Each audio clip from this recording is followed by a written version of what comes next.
Today's video are really easy flatbreads. These are absolutely delicious and one of my family's favourite things that I make. All you need is natural yoghurt, self-raising flour, a pinch of salt and either butter or oil for the pan. You need the same amount of yoghurt to flour.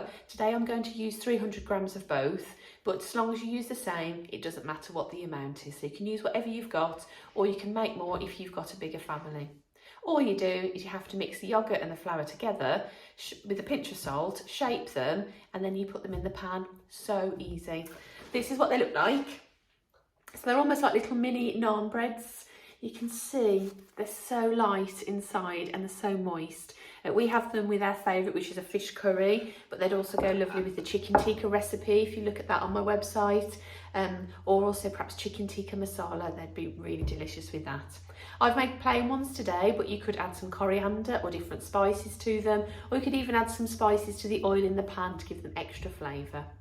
Have a go, let me know how you get on. I hope you enjoy them, and once you've made them, you'll keep making them because you won't believe how tasty they are.